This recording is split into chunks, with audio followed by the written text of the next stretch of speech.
devotions this morning, we prayed the prayer for celebrate St. Lawrence. St. Lawrence was the chief deacon in Rome around in the 3rd century, around 250 some. And I love the story. He was the treasurer, and the emperor thought the church had so much wealth, and so he called in St. Lawrence in and said, I want to see all the church's treasure. And so he brought in all the poor that the church had helped. And then he was martyred, roasted on the gridiron. For me, there's a connection here. I get to speak to you, those who are engaged in charity, on such a hero of the church who represented charity, our spiritual discipline to reach out to those less fortunate. So, completely disregarding the topic that's in your program, as things happen, these things happen. You decide on an idea, and then you realize, in terms of self-care, you really know nothing about it, because you've been running straight to the sound of the guns for 31 years. So why should you know anything about self-care?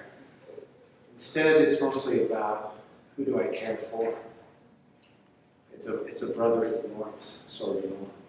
Oh, here are the usual suspects. I was wondering when they would be done.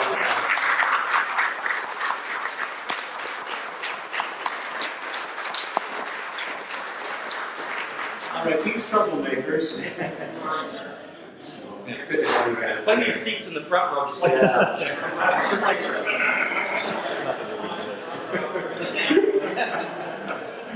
Hey, let me brag on my guys a little bit. These are the chaplains from the Coast Guard District 8. District 8 is headquartered here in New Orleans, and Commander Stennis is the chaplain for District 8, and his 3 chaplains here are his team to cover 24 states.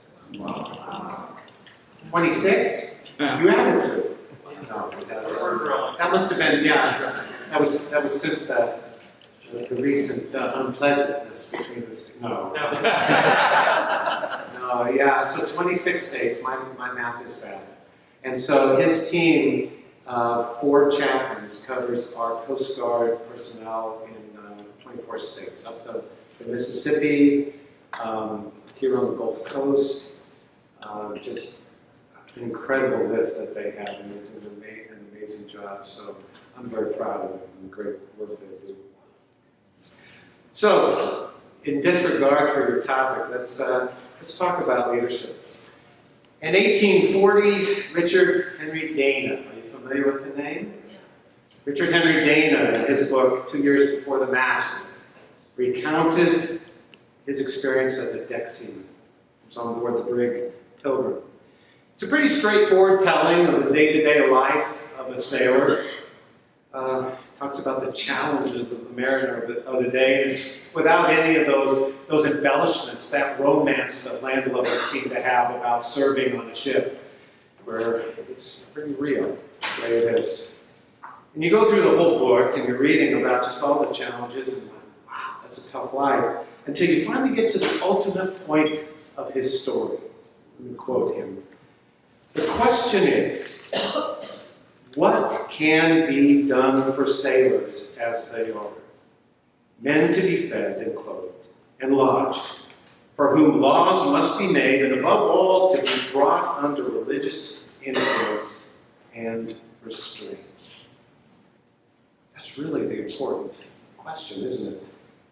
And 177 years later, you, the members of NAMMA, are still asking the same question. Still listening to Dana's and others' call to help the mariner. My task today is to share with you some leadership thoughts garnered from 31 years of commissioned military service. but I do so humbled by your sense of calling and leadership. The leadership you have collectively shown to the countries of the world and to the maritime industry, leading the way, really, and caring for the mariner. And thank you for that. My 31 years pales in comparison to your deep, long-standing commitment to the welfare of seafarers. So please take my comments today as maybe the musings of an old sailor, a Navy chaplain, who's had the privilege to be pastor to Coast Guardsmen, Navy sailors, and Marines. I'd like to share with you some of the thoughts on the ancient art of servant leadership. And you may have heard the term servant leadership. It began appearing in modern leadership literature in 1970. Robert Greenleaf, I don't know if you've done any reading with Greenleaf, he's credited with coining the term servant leadership. That said, though, the concept of a leader as a servant really is an ancient one. And please notice that I use the term ancient and not old or old-fashioned. I do not subscribe to the modern notion that old is bad and new is good. I think each idea needs to be scrutinized on its own, regardless of its age. So whether new or old, I believe each idea deserves to be considered for what it is. And so it's with that perspective, I see the concept of servant leadership as an ancient idea woven throughout Judeo-Christian tradition. And I'll admit it may be part of other philosophies or traditions, but of course I know Judeo-Christian probably better than the others. In the Hebrew Scriptures, God tells the leaders of Israel that He has made them shepherds over His people. The implication is that they are to be His representatives to care for the people as He does. Of course, everybody remembers the beloved 23rd Psalm. It's a great example of that sense of leadership, that sense of shepherding that God is calling His leaders to, if you'll permit me. The Lord is my shepherd, I shall not want. He makes me lie down in green pastures. He leads me beside still waters. He restores my soul. He leads me in paths of righteousness for His name's sake. Even though I walk through the valley of the shadow of death, I will fear no evil, for You are with me. Your rod and Your staff, they comfort me. Prepare a table before me in the presence of my enemies. You anoint my head with oil. My cup overflows. Surely goodness and mercy shall follow me all the days of my life, and I shall dwell in the house of the Lord forever. Looking at the Christian Scriptures, you see Jesus continues the theme of servant leadership when He says, the Son of Man came not to be served, but to serve, and to give His life as a ransom for many. At this point, I can't help but share a story. In fact, it reminded me of an experience when I was a young lieutenant for a Marine Infantry battalion, and we were out in the field. And when you're out in the field, you usually are eating MREs, the packaged meals. They're okay, but they're terrible. And at that point, then, when they bring out hot chow, that's a big deal. It's a really big deal. Particularly if you're cold and wet, and all of a sudden hot chow, it just changes the world. And so they brought out hot chow, and I'm thinking, all right. And I start saddling up to the line and grab a plate and get going. And one of the Marine officers grabs my arm and says, chaps, not yet. Men eat first. Of course, I do a little mental math. I count how much food we have. I count how many men we got.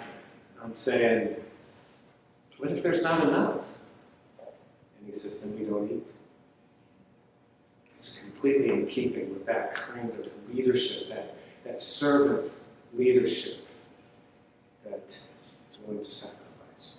And by the way, I haven't been able to eat first at a church potluck ever since. So in an effort to gain a better understanding of the ancient view of servant leadership, I'd like to reference some classical Greek. And I know this is like a preacher's trick, but it's not. Seriously, we're going to talk Greek. And we are going to reference some real Greek here. So the word I'd like to zero in on is paraklesis. Paraklesis. And literally, of course, that means a calling alongside. But of course, as you know, if you've learned Greek, the thing about language is that context influences the meaning. And so we've got to look at the different contexts that this word is used and its different nuances. So in one context, it can mean to comfort. In another context, paraklesis can mean to encourage. This is a word used to describe actually what a military commander does in front of his troops prior to battle. But it can also mean to exhort, to appeal, or if it's in the context of a crisis, it can be a call to help. Or if it's in the context of a legal setting, it can mean to be an advocate. So it's got all these different nuances. And it's my belief that all these nuances are part of servant leadership. And so servant leadership is paraklesis. It's interesting in the Gospel of St. John that Jesus refers to himself as a paraclete. And then he mentions how he's going to send another paraclete.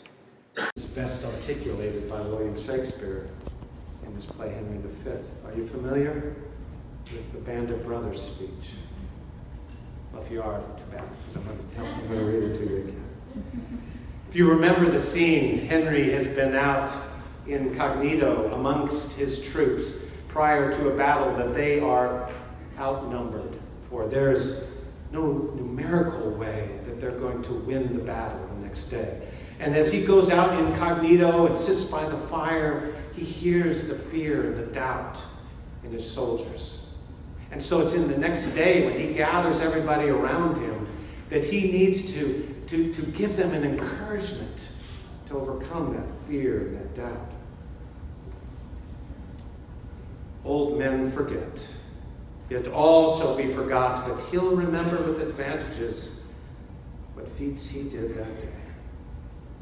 Then shall our names familiar in his mouth as household words, Henry the King, Bedford and Exeter, Warwick and Talbot, Salisbury and Gloucester, be in their flowing cups freshly remembered.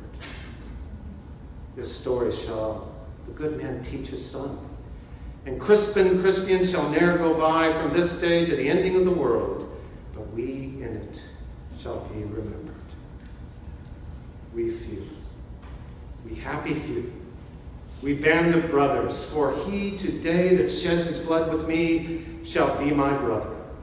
Be he ne'er so vile, this day shall gentle his condition. And gentlemen in England should now abed shall think themselves accursed that they were not here, and hold their manhoods cheap, while any speaks that fought with us upon St. Crispin's day. I can't help read that without thinking about some old shipmates long past. At other times, the servant leader is a counselor and a comforter. This is not to imply the leader needs to be necessarily professionally trained or licensed counselor, but simply someone who is willing to listen and to experience with someone the life challenges they may be facing. There are probably several words we can apply here: caring, compassionate, empathetic. The bottom line is a willingness and availability to people to assist them in some of their darkest times. This is a counselor who only seeks to comfort, but not necessarily to cure, not a clinical counselor, maybe a shepherd. The shepherd is always with the sheep, always available to them. He or she sleeps with the sheep, doctors the sheep when they're hurt, defends the sheep when they're threatened. This is what is meant by servant leader as counselor and comforter. The key here is presence and availability. The leadership posture is what is called in the military intrusive leadership, but I think the term intrusive can cast the leadership posture in maybe a negative light. Because what we're striving for is an engaged leader that is accessible and cares for those being led. Of course, another model for paraklasis or servant leader is advocate. This is the leader willing to exercise power and speak to power on behalf of others, which I mention because I believe your community does that very well. Your interaction with the Coast Guard and interacting with our marine inspectors to advocate for mariners, and actually at higher levels in terms of Congress leadership, is admirable.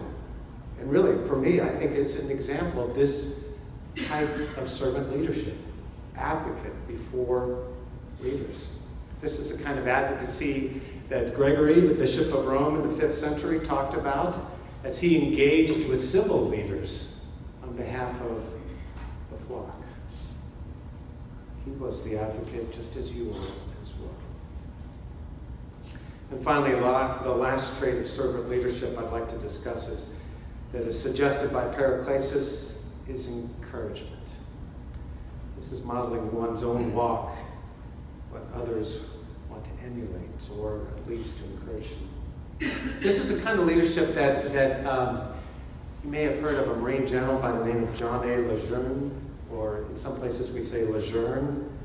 Apparently the families are divided on how to pronounce their last name. But at any rate, he brings some insight as he teaches the Marine officers on how to lead. He says, you should never forget the power of example. The young men serving as enlisted men take their cue from you. This is not to say that we are asking for someone to be perfect, to shoulder that burden. No, that's not it. And actually, in some respects, for the leader who is serving as an example, when they make a mistake and they own up to them and ask for forgiveness and try to make restitution, that becomes all the more admirable. In terms of example, there's two memories that come to mind. The first is when I was a father, or I still am a father, but Teresa and I raised 5 little girls, now young women that we're very proud of. And there was a moment as a young father when I had 5 little eyes looking up at me.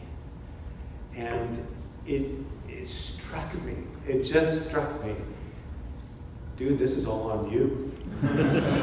You had better figure this out. There are 5 people depending on you. You better get it right.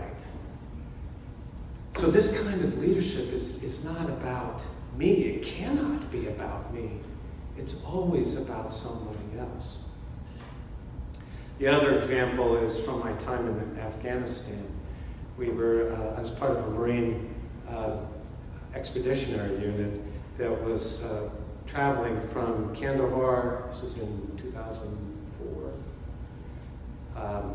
traveling from Kandahar up to the central highlands of Afghanistan, an area called Tarin, or the Oruzgan province. You don't have to know this, there's no geography test afterwards, but just suffice to say, it was a 2-day convoy through some very enemy-filled terrain. We were the first American unit in that part of the country, and our role was to pacify that part of the country. That's a euphemism for get rid of bad guys.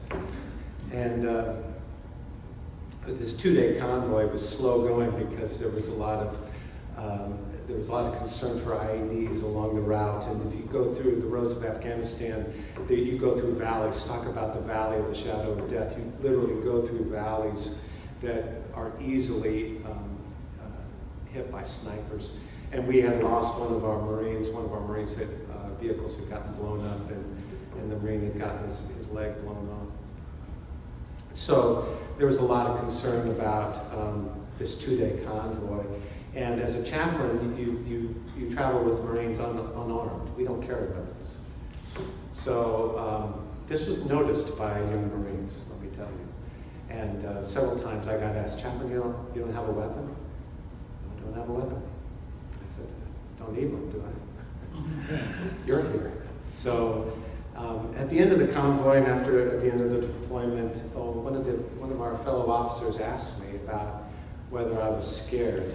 And quite frankly, I had not thought about it. I had just been concerned about the Marines, and I was concerned about doing my duty and taking care of the Marines. And he told me, he said, when we were doing that convoy, I kept looking at you, and you didn't seem scared. Well, so clearly confidence and ignorance are closely aligned. And he said, because you didn't look scared, I decided I wasn't going to be scared. I think there's a certain amount of letting our faith permeate our ministry as example. I wanted to share another example on that too, from a book by George Everly. I don't know if you're familiar with George Everly. He is one of the founders from Critical Incident Stress Response. Yeah, I've heard his name. And he was a Vietnam veteran and told a very moving story that I just felt like I needed to share about his time in Vietnam. And he references a kind of demeanor that was common in Vietnam, where people would turn their emotions off and they would call it just they died. In other words, their sense of personhood had died because they had turned off their emotions. In Vietnam one day, I was arguing with a village chief about where my platoon was going to string some barbed wire. Parenthetically, we found out later that this village was a Viet Cong district headquarters with an underground bunker complex. Of course, we didn't know that at the time. It was Sunday, so we had a group of new chaplains coming out to visit us. I'm not going to put you in this situation if you come on out to do that. As they turned off the road, command detonated mine exploded, killing 3 of them. The only survivor was the battalion chaplain. There were 300 people in that village, and I am certain that they are only alive today because the chaplain stopped me from acting. I flipped the switch, having long since killed myself. I was going to destroy that village and everyone in it. That did not happen because the chaplain touched my arm and said, no, it will not bring the chaplains back. At that moment, he brought me back to life and civilization. I could never have recovered had he not done this. Isn't it fascinating that one simple act, that act of resurrection, impacted him so much, and then impacts his whole life, and then impacts others through him. This is the power of paraclesis, by example. So, servant leadership is this primary model, I think, within the Judeo-Christian worldview, this idea of paraclesis. And we've kind of described it, but we haven't really gotten to the point where, how do we get there? You all are in positions of leadership. How do you get to this servant leadership model? So let's talk about that. I believe that servant leadership begins with a sense of calling. One needs to feel that one's leadership has its basis outside of oneself.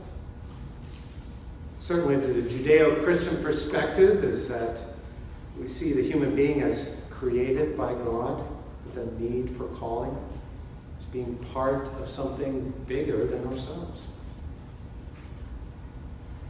I have to admit that my own sense of duty is based on a sense of being called by God. In the Hebrew Scriptures, God explains that he sends leaders to Israel out of his compassion for their physical situation, the oppression of their enemies. He says that in Judges. My own sense of calling, I have to admit, is a sense of compassion for sailors, Marines, and Coast Guards. There have been those days, and I'm sure you've had them as well, when you're so frustrated and things aren't going the way you want them to go. And then I've been bemoaning that, whining to my wife, as we do. And then we go through the front gate there on Camp Lejeune.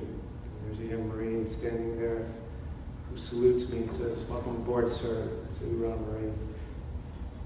And I stop whining. And I say to my wife, "Okay, one more day. Do one more day." It's that sense of compassion, that sense of calling, that we're here for something beyond ourselves. Ed Veith is the provost and professor of literature at Capt Gregory College, and he has a great book on vocation. Let me read a quote from him. He says, "Whatever we face in the often humdrum present, washing the dishes, buying groceries, going to work, driving the kids somewhere, hanging out with friends, this is the realm into which we have been called, in which our faith bears fruit in love. We are to love our neighbors, that is, the people who are actually around us, as opposed to the abstract humanity of the theorist. These neighbors constitute the relationship that we are in right now, and our vocation is for God to serve them through us." When we talk about divine calling, I don't want to imply, though, that that's the only calling that's out there. For those in the military, there's also a sense, of course, that our nation is calling us. We all take an oath to support and defend the Constitution of the United States against all enemies, foreign and domestic, to bear true faith and allegiance to the same. The Marine Corps even advocates a sense of calling in their leadership literature. It's interesting. They'll say, this is a quote from Marine Corps leadership: "Being a Marine is a state of mind. It is an experience some have likened more to a calling than a profession." Well, it explains a lot about Marines. It's a calling. When we talk about calling, I think it's fair to say that our nation calls us. But I would say, for you, society has called you as well. You can have a divine calling, but I think it's fair to say you have a societal calling. The same calling that Richard Henry Dana issued is a calling, I think, that resonates continually with society. It's clear that our society is interested in the welfare of the downtrodden, even if they are seafarers and mariners. And you are listening to that calling. You are in the same realm for me as first responders, Coast Guardsmen, firefighters, police officers, those who are rushing in where there's a need. Again, Dr. Veith has a great quote about what I'm talking about here. This is very dramatic. When the plane smashed into the World Trade Center, thousands of office workers rushed out of the buildings. Against the stream, police and firefighters were rushing inside. When the towers collapsed, hundreds of them, who had gone into the doomed buildings to rescue whoever they could, lost their lives. Afterwards, the firefighters, police, and rescue workers worked round the clock in the wreckage, desperately trying to find somebody alive. Engaging in backbreaking, exhausting physical labor to find clues and recover the bodies. Here is the real heroism, everyone agreed. Professional athletes and movie stars accustomed to adulation said with one voice that they are nothing. Those cops, firefighters, and other workers at Ground Zero are the heroes. Interestingly, when the heroes took a break long enough to be interviewed, They modestly put aside the praise. They said, we are just doing our jobs. That is the doctrine of vocation. And I would like to say thank you to you, because that, I think, is what you're following, that doctrine of vocation, to rush into the need of mariners. And you'll probably say, oh, we're just doing our jobs. Thank you. Let's take it out of the realm of the heroic. Sometimes we are doing those less dramatic jobs, right? The IT worker, the junior high teacher, we sweep the floors. That doesn't mean the calling is any less important. Do you remember that story of the guy that works at NASA? Two guys work at NASA. They're sweeping the floors. One guy you ask, you say, what are you doing? Oh, I'm just sweeping the floors. The other guy you ask, he's sweeping the floors. You say, what do you do at NASA? He says, I'm putting a man on the moon. Sometimes it's sweeping the floors. Sometimes it's doing the mundane. It all connects together to the miraculous. Our sense of calling can be divine, it can be patriotic, it can be society, or it can be right in front of us. In addition to God or our nation calling us, I believe too that our shipmates are calling us to be servant leaders. Because that's what my children taught me.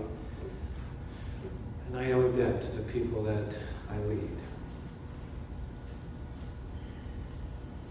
I will say literally, though, mariners are calling us to help. Literally, I had a call from a mariner from the Gulf region that called my office and said, can you please help me? I think you get those phone calls too, don't you? That's a calling. You say, it's a phone call. No, it's a calling too. It's a calling from that mariner saying, we need your help. That's the trifecta of calling. The divine calling, society calling, and that person calling, saying, we need your help. And it's in listening that we follow those callings. Greenleaf, the guy who coined the term servant leadership, he talks about the importance of communicating and really listening to people. I think that's how we grow as leaders, as servant leaders, by being quiet and listening. But as we listen, we have to say, now how will you answer the call? Hopefully you answer deliberately, with good planning. I think that's the value of the gathering together in groups like this. And I was talking with Jason earlier. I think there's some value in Coast Guard chaplains also being connected with your ministry as well. I know a lot of you connect with our Coast Guard people in terms of advocating and helping mariners. It would make sense that those of us in the same business would also connect. There is some value in being deliberate in planning and working together as we listen to our mutual call. But also a sense of who we are as people. I think we need to pay attention to our own character, or oneself. General Krulak was the 31st Commandant of the Marine Corps, and he talks about character and leadership. Service in our own armed forces demands a depth of character. I would say service at all levels demands a depth of character. Men and women who can reach deep within themselves and draw upon an inner strength born of faith have always carried the day against those of lesser character. I think it's important that we give attention to our own character, and by that I mean pay attention to our own growing in faith. These spiritual disciplines are critical that we engage in so that we grow in our reliance and trust in God and our growth in faith so that we become of stronger character and stronger leaders. Character also grows in community, like groups like this. Aristotle spoke about character as nurtured by parents and mentors, molded over time by being with people of good character. General Krulak's example of the battlefield necessity may be extreme, but you and I also face our own personal battlefields. It may not look like a battlefield, but it probably feels like one to us. I don't know if you're familiar with the ethicist Rushworth Kidder. Are you familiar with Rushworth Kidder? He talks about the importance of not just physical courage, but in some respects, moral courage is more difficult. And I would say as you advocate for mariners, that sense of what's right and wrong, that moral courage to be able to speak to leadership is critical. It's critical for all of us as servant leaders that we need to sometimes be willing to tell the boss the bad news. Hey boss, no clothes. Got no clothes on. This is not the right answer. If we are leaders worth our salt, we need to be able and willing to take that strong moral stand. There's a Coast Guard admiral. I'm going off script now, so who knows what could happen now. There's a Coast Guard admiral by the name of Dean Lee, if you're familiar with Admiral Lee, bless you. Dean Lee retired recently last year as the commander of the Atlantic area for the Coast Guard. He's a 3-star admiral. But he talks about his willingness to throw his stars on the table for over moral courage. And there were several times when he did that and was admired for that. We all need to do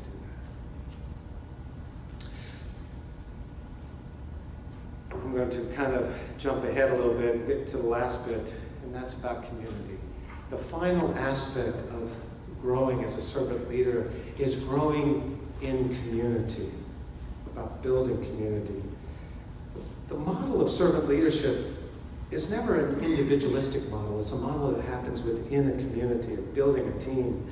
There are places that happens by God through leaders, happens within a team that looks for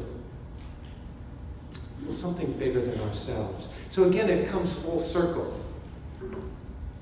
We are, as leaders, bringing people into a community, helping them grow, helping them become people of character, and then they become those leaders that we had hoped to be.